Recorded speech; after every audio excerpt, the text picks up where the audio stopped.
Hello friends, आज हम लोग देखने जा रहे हैं पॉलिटी। तो पॉलिटी में हमारा टॉपिक जो चल रहा है वो है संविधान निर्माण की ऐतिहासिक पृष्ठभूमि। कि जो हमारा संविधान बना है वो किन किन एक्ट्स के द्वारा बनाया गया, मतलब किन किन एक्ट से हम अपने संविधान निर्माण तक पहुंचे, कौन कौन से अधिनियम उससे पहले आए।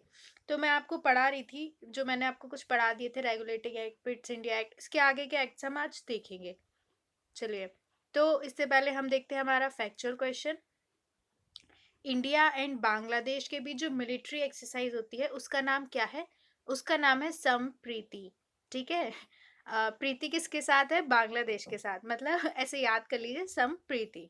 ठीक है। ये फैक्चुअल क्वेश्चन हो गया। अब देखिए कहाँ से हमें देखना है। तो मैंने आपको इससे पहले के एक्ट पढ़ा दिए थे, अब हमें देखना है ताज का शासन। ताज का शासन का मतलब हुआ कि जो ब्रिटिशर्स थे, जो क्वीन थी, उन क्राउन का शासन, मतलब डायरेक्ट उनका शासन हो गया कंपनी की जगह, है ना, ब्रिटिश महारानी का। तो उस समय कितने अधिनियम, 1858 से 1947 तक उनका शासन रहा। तो 1858 का भारत शासन अधिनियम देखते हैं इसमें क्या है। फ्रेंड्स देखिए, जो 1858 का भारत शासन अधिनियम था ना, इस महत्वपूर्ण कानून का निर्माण 1857 के विद्रोह के बाद किया गया। आपको मैं पढ़ाऊंगी। 1857 में विद्रोह हुआ था काफी बड़ा इंडिया में, तो उस सैनिक विद्रोह भी कहते हैं। तो उस विद्रोह के बाद क्या हुआ कि ये वाला जो है हमारा अधिनियम लाया गया। ठीक है, जिसे जो ये विद्रोह हुआ था उसे भारत का प्रथम स्वतंत्रता संग्राम या सिपाही विद्रोह भी कहते हैं। ठीक है, इस नाम से भी हम इस विद्रोह को बुलाते हैं। भारत के शासन को अच्छा बनाने वाला अधिनियम के नाम से प्रसिद्ध इस कानून ने ईस्ट इंडिया कंपनी को समाप्त कर दिया और गवर्नरों, क्षेत्रों और राजस्व संबंधी शक्तियां ब्रिटिश राजशाही को हस्तांतरित कर दी। इनने इसका नाम क्या दिया इस अधिनियम का? ब्रिटेन ने भारत के शासन को अच्छा बनाने वाला, मतलब ये अपने ही मुंह से अपनी बड़ाई कर रहे हैं कि हम जो अधिनियम ला रहे हैं वो भारत के शासन को अच्छा बनाएगा। ऐसा कुछ नहीं है, सब इनकी चाल होती थी लोगों को उस टाइम पे फुसलाने की। ठीक है, इसमें क्या हुआ, ईस्ट इंडिया कंपनी का शासन समाप्त कर दिया। उसकी जगह जो सारी शक्तियां थी वो ब्रिटिश राजशाही को, मतलब जो वहाँ का राजतंत्र था वहाँ को सौंप दी गई। ठीक है, वो डायरेक्ट वो ही शासन करेंगे, ब्रिटेन की जो महारानी है वो। तो अब हम देखते हैं इस अधिनियम में क्या विशेषताएं रही। इस अधिनियम के तहत भारत का शासन सीधे महारानी विक्टोरिया के अधीन चला गया। ठीक है। जो शासन था, मैं आपको बता दिया, 1858 के बाद क्या जो शासन था वो कंपनी से चला गया महारानी के हाथ में, ब्रिटेन की। गवर्नर जनरल का पदनाम बदलकर भारत का वायसराय कर दिया। देखिए ये क्या करते थे ना, जब इनको मतलब लोगों को बताना होता था कि हम कुछ अलग कर रहे हैं, नाम बदल देते थे। कुछ ज्यादा नहीं करते थे, मतलब नाम बदलने से क्या ही हो जाएगा। आप लोगों को करना तो उनको तो वही था, शोषण पूरे भारत, मतलब अपने उपनिवेश का। तो इन्होंने क्या किया, जो गवर्नर जनरल था उसका नाम बदल के कह दिया भारत का वायसराय। ठीक है, बहुत अच्छा किया। फिर जो वायसराय था भारत में ब्रिटिश ताज का प्रत्यक्ष प्रतिनिधि बन गया। तो जो वायसराय था वो क्या था, उनका डायरेक्ट उनका रिप्रेजेंटेशन करेगा ब्रिटिश का, मतलब डायरेक्ट उनका प्रतिनिधि था भारत में। लॉर्ड कैनिंग भारत के प्रथम वायसराय थे। देखिए ये क्वेश्चन बहुत आते हैं, पहले गवर्नर जनरल, है ना, पहले वायसराय तो कौन थे? लॉर्ड कैनिंग पहले वायसराय थे। इस अधिनियम ने नियंत्रण बोर्ड और निदेशक कोर्ट समाप्त कर भारत में शासन की द्वैत प्रणाली समाप्त कर दी। ठीक है, इस अधिनियम ने क्या किया, जो बोर्ड ऑफ कंट्रोल था और कोर्ट ऑफ डायरेक्टर्स थे उनको खत्म कर दिया, और जो भारत में डबल जो शासन चल रहा था उसको बंद कर दिया। ठीक है, इस एक्ट के द्वारा। और इस एक्ट में क्या किया, भारत में एक नए पद भारत के राज्य सचिव का चयन किया गया। एक तो गवर्नर जनरल को चेंज कर दिया वायसराय में, और एक नया पद भी बना दिया भारत का राज्य सचिव, जिसमें भारतीय प्रशासन पर संपूर्ण नियंत्रण की शक्ति निहित थी। ठीक है, ये क्या करेगा, ये पूरे जो भारत का शासन था उस पर नियंत्रण रखेगा। यह सचिव ब्रिटिश कैबिनेट का सदस्य था। मतलब ये मतलब भारत पर मतलब सॉरी, संपूर्ण नियंत्रण रखेगा, लेकिन ये ब्रिटिश कैबिनेट का सदस्य होगा। ठीक है, भारत के उसका नहीं, पार्ट नहीं होगा जो प्रशासन था। और ब्रिटिश अंततः संसद के प्रति उत्तरदायी था। जो ब्रिटिश संसद थी उसके प्रति ही ये उत्तरदायी था, उनको जवाब देगा अगर कुछ होता है तो। जो भारत का राज्य सचिव है वो भारत में जवाब नहीं देगा, वो ब्रिटेन की संसद को जवाब देगा कि कुछ होता है तो भारत में, मतलब। ठीक है। भारत सचिव की सहायता के लिए 15 सदस्यीय परिषद का गठन किया गया। अब देखिए कोई बड़ा पद बना है तो वो खुद अकेले तो पूरा उपनिवेश देख नहीं लेगा, मतलब ऑब्वियसली अकेला क्या क्या देखेगा, तो उसको हेल्प तो चाहिए होगी। तो इसके लिए 15 सदस्यीय परिषद बना दी गई, जो एक सलाहकार समिति थी। वो मतलब वो परिषद अगर कुछ कहती है तो जरूरी नहीं है भारत सचिव माने, वो सिर्फ सलाह देगी। उसे मानना है भारत सचिव को तो मानेगा, नहीं माननी तो नहीं मानेगा। परिषद का अध्यक्ष भारत सचिव को बनाया गया। ऑब्वियसली जब उनकी सहायता के लिए तो अध्यक्ष भारत सचिव थे। इस कानून के तहत भारत सचिव की परिषद का गठन किया गया, जो एक निगमित निकाय थी और जिसे भारत और इंग्लैंड में मुकदमा करने का अधिकार था। इस पर भी मुकदमा किया जा सकता था। देखिए ये जो था ना भारत सचिव का पद, उसकी परिषद जो थी वो एक निगमित मतलब निगमित निकाय थी, ठीक है। इस पर मतलब जैसे कोई कंपनी होती है तो देखिए उस पर कानून कर सकते हैं, वो सॉरी उस पर मुकदमा केस कर सकते हैं। इस तरीके से हम इस पर भी ये भी मुकदमा कर सकते हो, इस पर भी मुकदमा किया जा सकता था। देखिए फ्रेंड्स, 1858 के कानून का जो प्रमुख उद्देश्य था वो था प्रशासनिक मशीनरी में सुधार करना। जो मतलब उनकी प्रशासनिक मशीनरी थी उसमें वो सुधार करना चाहते थे, ठीक है। क्योंकि उन वो चाहते थे ऐसा विद्रोह दोबारा ना हो, जिसके माध्यम से इंग्लैंड में भारतीय सरकार का अधीक्षण और उस पर नियंत्रण हो सकता था।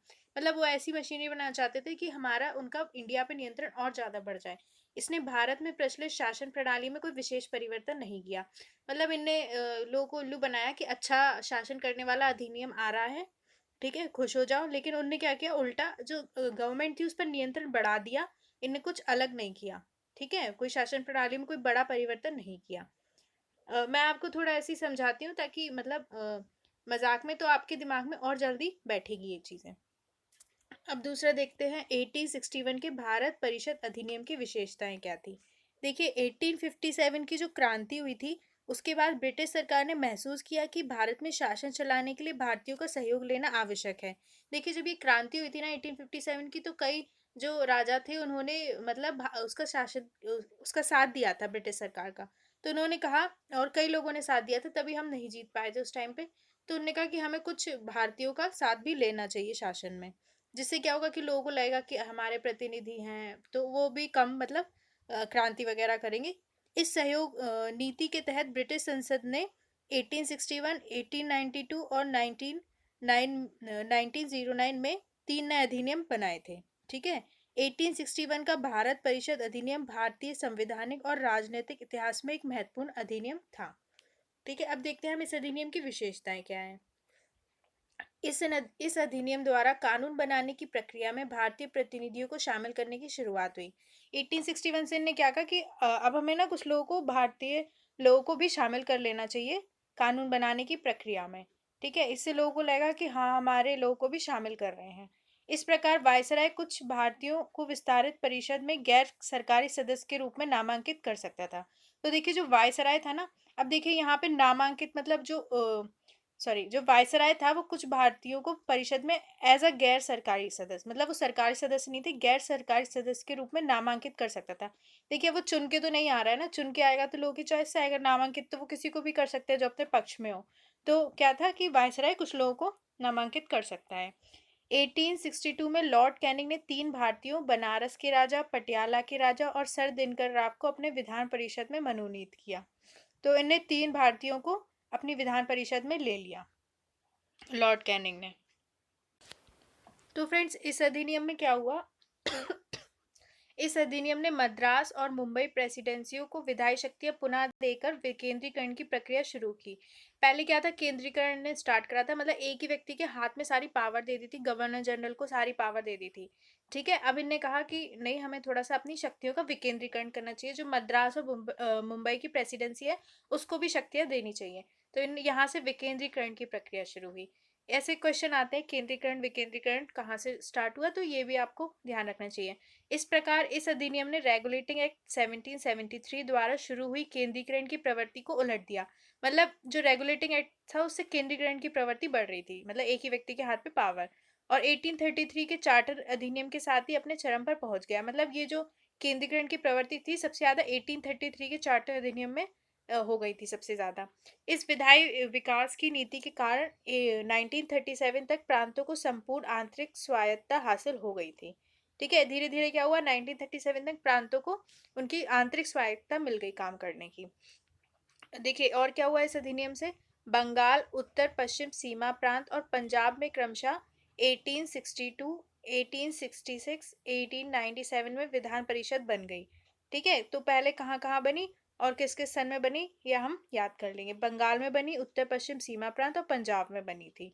ठीक है, इसने वायसराय को परिषद में कार्य संचालन के लिए अधिक नियम और आदेश बनाने की शक्तियां प्रदान की। ठीक है, इसने वायसराय जो थे हमारे, उनको परिषद में कार्य संचालन के लिए अधिक नियम, मतलब वो ज्यादा नियम बना सकते हैं और आदेश प्रदान कर सकते हैं, मतलब उनकी शक्ति बढ़ा दी गई। इसने लॉर्ड कैनिंग द्वारा 1859 में प्रारंभ की गई पोर्टफोलियो प्रणाली को भी मान्यता दी। तो लॉर्ड कैनिंग ने बनाई थी पोर्टफोलियो प्रणाली 1859 में, उसको मान्यता दे दी गई। पोर्टफोलियो प्रणाली क्या थी, जैसे कि मंत्रिमंडल होता है ना, उस तरीके से कि एक मंत्री होगा, उसके विभाग होंगे, तो अलग अलग विभाग होते हैं, उसी को कहते हैं पोर्टफोलियो प्रणाली। इसके अंतर्गत जो थे वायसराय की परिषद का एक सदस्य एक या अधिक सरकारी विभागों का प्रभारी बन सकता था। मतलब अगर एक सदस्य है तो वो एक से अधिक विभागों का भी प्रभार संभाल सकता है। ठीक है, तो इन यहाँ से हमारी पोर्टफोलियो प्रणाली स्टार्ट हुई, ये इंपॉर्टेंट है। तथा उसे इस विभाग में काउंसिल की ओर से अंतिम आदेश पारित करने का अधिकार था। तो जो सदस्य था वो मतलब काउंसिल की ओर से जो अंतिम आदेश था कि हाँ यही होना चाहिए, वो पारित कर सकता था। इसने वायसराय को आपातकाल में बिना काउंसिल की संस्तुति के अध्यादेश जारी करने के लिए अधिकृत किया। ऐसे अध्यादेश की अवधि मात्र 6 माह की होती थी। देखिए अध्यादेश अभी भी जारी किए जाते हैं भारत सरकार द्वारा, जब हमारी जो संसद है वो नहीं होती है, उस समय उसका सत्र नहीं चल रहा होता, तब जो है वो अध्यादेश जारी कर सकती है।